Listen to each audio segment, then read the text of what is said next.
สบายดีมื้อนี้อาจารย์จะมาสอนเกี่ยวกับหัวบอทสอบเสียงนักเรียนเก่งชั้นม .4 ศุกร์เรียน2019-2020เนาะเกี่ยวกับข้อที่ 4 เนาะสำหรับข้อที่ 1 ข้อที่ 2 และข้อที่ 3 อาจารย์ก็สอนไปแล้วและมื้อนี้อาจารย์จะมาต่อข้อที่ 4 เนาะฉะนั้นเราไปเบิ่งคำถามและวิธีแก้นำกันเลยเนาะคำถามคือให้เม็ด A มีตัวประสานแมน2กับ2เนาะและเส้นสื่อ D1 และ D2 และสำหรับข้อที่ก็คือจงบอกว่าเส้นสื่อใดที่ผ่านเม็ด A จือว่าถ้าคำถามถามว่าเส้นสื่อใดที่ผ่านเม็ด A เราต้องเอาตัวประสานของเม็ด A ไปแทนใส่เส้นสื่อนั้นให้มันเท่ากับ0เราจึงสามารถตอบได้ว่าเส้นสื่อนั้นผ่านเม็ด A เนาะฉะนั้นเราไปเบิ่งวิธีแก้นำกันเลย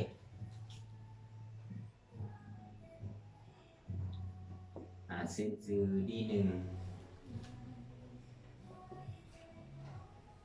2x ลบ 3y บวก2เท่ากับ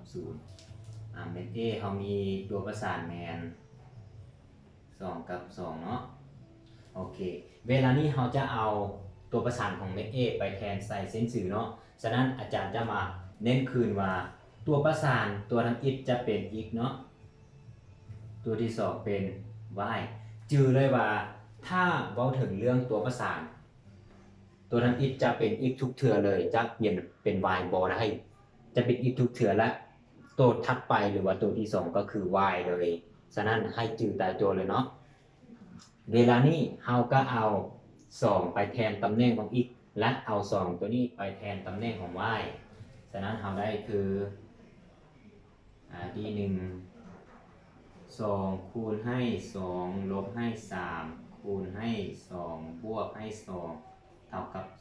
0เวลานี้เรา2คูณ2เป็นอยู่4ลบให้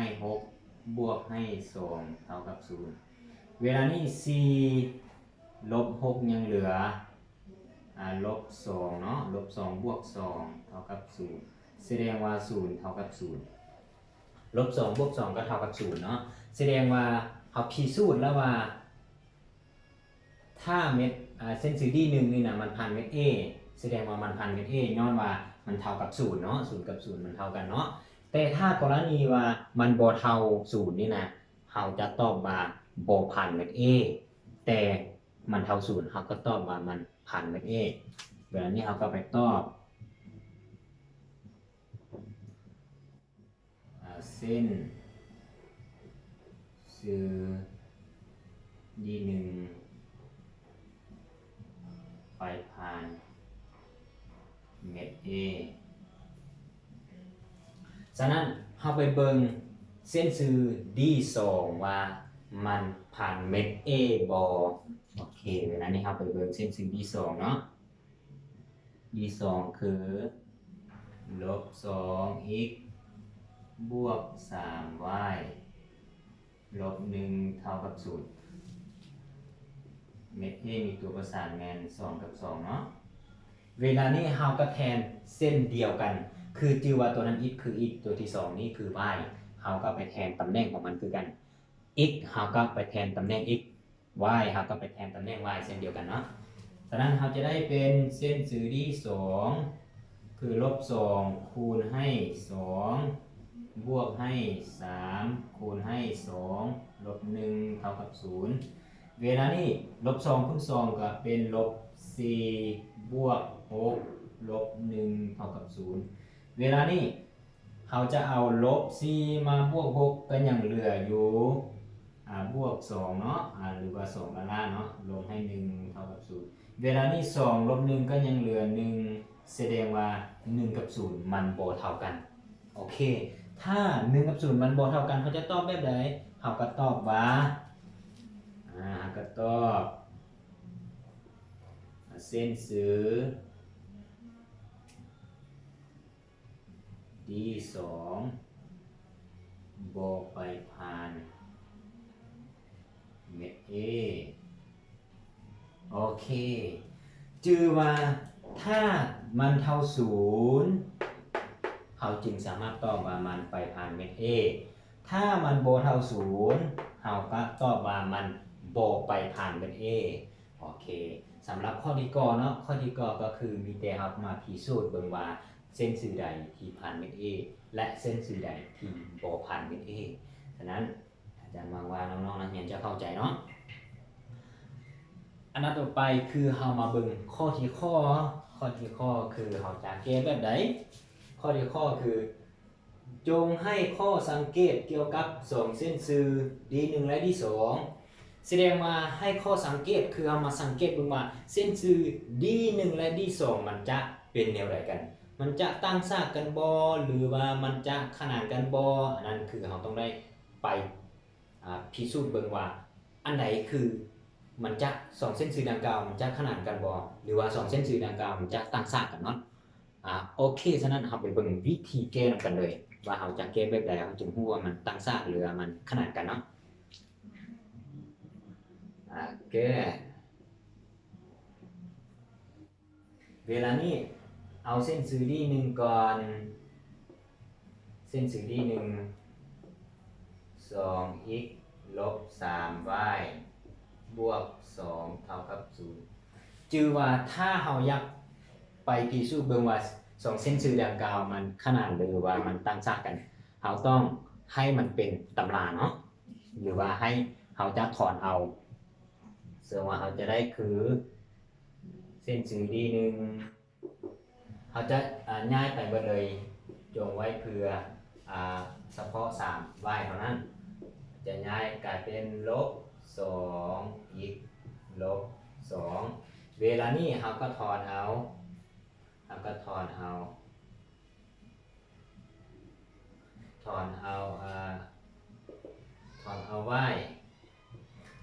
y เราจะได้อยู่2ส่วน3 x บวกให้2ส่วน3โอเคหวังว่าน้องๆจะเข้าใจว่าอาจารย์เป็นอย่างลบคือหายไป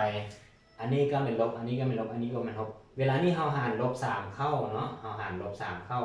ลบหารลบจะกลายเป็นบวกลบหารลบจะกลายเป็นบวกจีว่าลบหารลบจะกลายเป็นบวกและลบคูณลบก็กลายเป็นบวกเช่นเดียวกันเนาะฉะนั้นเราจะได้คือ y เท่า2ส่วน3 x บวกให้2ส่วน3เนาะแสดงว่าเรามากำหนดเบิ่งว่าสัมประสิทธิ์กำหนดรวมของ D1 มันเท่ากับเท่าไหร่สัมประสิทธิ์กำหนดรวมคือ A เนาะ A ของ D1 เท่ากับ2ส่วน3เนาะตัวนี้เนาะตัวทางหน้าของ x หรือว่าตัวทางหน้าของ x นี้เราเอิ้นว่าสัมประสิทธิ์กำหนดรวมเนาะคือ2ส่วน3นี่เองเนาะอันนี้คือ2ส่วน3แม่นสัมประสิทธิ์กำหนดรวมของ D1 เวลานี้เราก็ไปแก้ D2 ว่าสัมประสิทธิ์ของ D2 เด้เป็นแนวไหนเนาะสัมประสิทธิ์กำหนดรวมD2 เอาได้คือลบ 2x บวก 3y ลบ 1 เท่ากับ0เราก็ย้ายไปเส้นเดียวกันเนาะเส้นเดียวกันคือ D2 ยังเหลืออยู่ 3y เท่ากับ 2x บวกให้1เวลานี้เราก็จะได้คือ D2 ยังเหลือเพียง y เท่ากับ2ส่วนให้3 x บวกให้1ส่วนให้3แสดงว่าเราได้คือสัมประสิทธิ์กำหนดรวมของเส้นสื่อที่2คือ2ส่วนให้3โอเคเวลานี้เราก็มาเบิ่งอิงตามนิยามของเส้นสื่อเนาะถ้า2เส้นสื่อดังกล่าวจะขนานกันก็ต่อเมื่อสัมประสิทธิ์กำหนดรวมเท่ากันฉะนั้นเราก็ไปเบิ่งว่าสัมประสิทธิ์กำหนดรวมของเส้นสื่อ D1 เท่ากับเท่าไหร่และสัมประสิทธิ์กำหนดรวมของเส้นสื่อ D2 นี่เด้เท่ากับเท่าไหร่ถ้ามันเท่ากันเราก็สามารถตอบได้ว่า2เส้นสื่อดังกล่าวขนานกันเนาะเราก็ไปเบิ่งคือสัมประสิทธิ์กำหนดรวมของเส้นสื่อ D1 คือ2ส่วน3และสัมประสิทธิ์กำหนดรวมของเส้นสื่อ D2 คือเท่ากับ2ส่วน3เส้นเดียวกันแสดงว่ามันเท่ากันดังนั้นเราก็สามารถตอบได้ว่า2เส้นสื่อดังกล่าวขนานกันเนาะโอเคก็ไปตอบใส่มันเลยว่า ำตอบเส้นสื่อ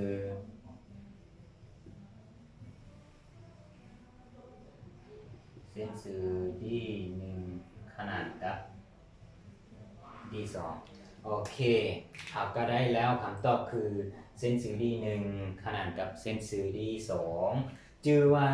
2เส้นสื่อดังกล่าวจะขนานกันก็ต่อเมื่อสัมประสิทธิ์กำหนดรวมมันเท่ากันถ้าสัมประสิทธิ์กำหนดรวมบ่เท่ากันเราก็บ่สามารถตอบได้ว่า2เส้นสื่อดังกล่าวขนานกัน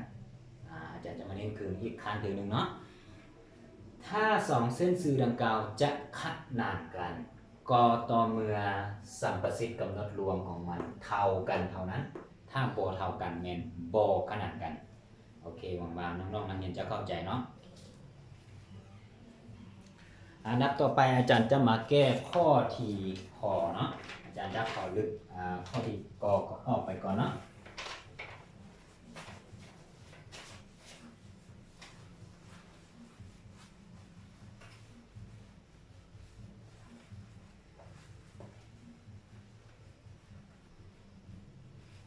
โอเคข้อที่ขอคือจงซอกระยะห่างระหว่างเส้นสื่อที่1และที่2จงซอกระยะห่างระหว่างเส้นสื่อที่1และที่2โอเคข้อขอเพิ่นให้ซอกหาระยะห่างระหว่างเส้นสื่อที่1และที่2ฉะนั้นเราไปเบิ่งวิธีแก้นำกันเลยเนาะแก้อาจารย์จะเขียนเส้นสื่อที่1มาก่อนเส้นสื่อที่1 2x ลบ 3y บวก2เท่ากับ0และเส้นสื่อที่2คือลบ 2x บวก 3y ลบ 1เท่ากับ0สำหรับเส้นสื่อที่2นี้อาจารย์จะคูณลบเข้าเนาะคูณลบเข้าคูณลบ1เข้าเนาะก็จะได้คือเส้นสื่อที่2เท่ากับ 2x ลบ 3y บวก1เท่ากับ0เนาะเวลานี้เขาจะเอาลบมาคูณลบกลายเป็นบวกลบคูณบวกกลายเป็นลบลบคูณลบกลายเป็นบวกนะเวลานี้เขาได้ละคือเขาได้ละสำหรับอาจารย์จะมีสูตรต่างหากมาคิดไรเนาะมันมีสูตรต่างหากมาคิดไรสูตรระยะห่างระหว่างเส้นสื่อที่1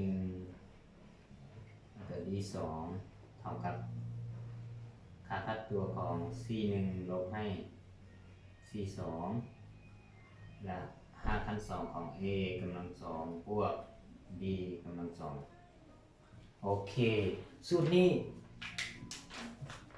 สูตรหาระยะห่างระหว่างเส้นสื่อที่1และที่2สูตรนี้สามารถนำใช้ได้กรณีคือเส้นสื่อที่1ต้องขนานกับเส้นสื่อที่2เท่านั้นถ้าบอกขนานใส่สูตรตัวนี้บ่ได้เด็ดขาดฉะนั้นสูตรตัวนี้ใช้ได้เฉพาะ2เส้นสื่อนี้ขนานกันเท่านั้นเนาะสำหรับ C1 C2 A B เราก็มาสังเกตดูว่าสำหรับ A B ของ2เส้นสื่อคือ D1 และ D2 นี่นะมันจะเท่ากันหมดเลยจื่อว่ามันถ้าขนานกัน A กับ B ต้องเท่ากันแน่นอนฉะนั้นเราก็จะได้คืออาจารย์จะหมายใส่นี่เนาะหรือว่าหมายอาจารย์จะหมายใส่นี่เลยตัวนี้คือ a x บวก b y บวก c1 ตัวนี้ก็คือ a x บวก b y บวก c2 เท่ากับ0ตัวนี้ก็เท่ากับ0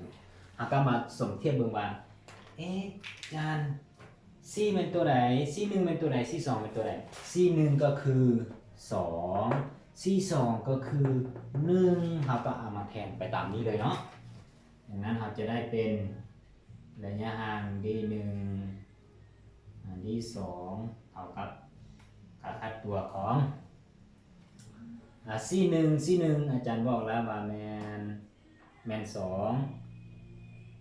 C2 ก็แมน-1เนาะตัวเดียว C2 ก็แมน1เนาะเบิ่งไปตามนี้เลยเนาะเบิ่งไปตามนี้เลยเด้อแสดงว่า C1 มาลบให้ C2 C1 ก็คือ2มาลบให้1และเราก็จะได้คือ A ก็คือ2จะเอา D1 หรือ D2 ก็ได้เด้อสำหรับ AB มันเพราะว่ามันคือกันเบิดแล้ว A ของ D1 ก็เป็น2ของ D2 ก็เป็น2 B ของ D1 ก็เป็น-3 B ของ D2 ก็เป็น-3เช่นเดียวกันเอาตัวใดก็ได้เนาะแสดงว่าเราได้คือ2กำลัง2บวกให้-3กำลัง2เท่ากับเอา2ลบ1ก็ยังเหลือ1เวลานี้2กำลัง2ก็กลายเป็น4บวกให้-3กำลัง2ชื่อว่าลบกำลังคูจะกลายเป็นบวกดังนั้น3กำลัง2ก็กลายเป็น9เนาะเวลานี้เราก็จะได้เป็น1ออกจากค่าสมบูรณ์มันก็ออกเท่า1คือเก่าเนาะเวลานี้เอา4บวก9ออกอยู่13เวลานี้เราก็ขัดห่างออกจากคูณเนาะขัดห่างออกจากคูณเราก็คือเราได้อยู่13 5 2 13ส่วนให้13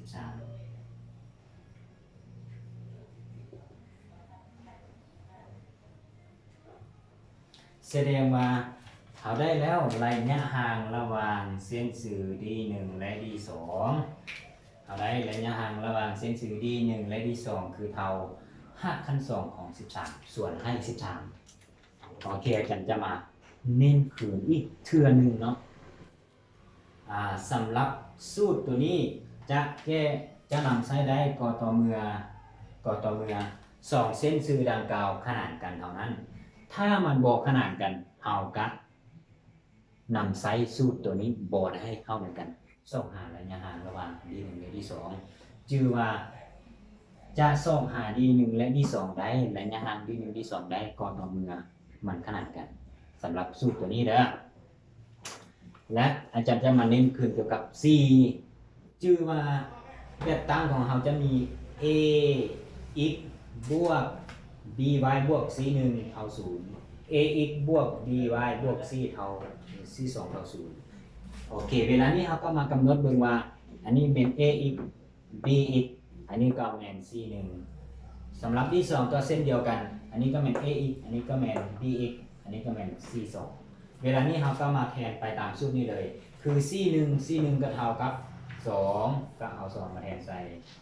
C2 ก็เท่ากับ1เราก็เอา1มาแทนใส่เวลานี้ก็เอา2ลบ1ธรรมดาก็ออก1เวลานี้ชื่อว่าลบกำลังคู2นี่เป็นเลขคูเนาะคือลบกำลังคูจะกลายเป็นบวกดังนั้น3กำลัง2ก็กลายเป็น9เนาะเวลานี้ชื่อว่าค่าสมบูรณ์ของตัวเลข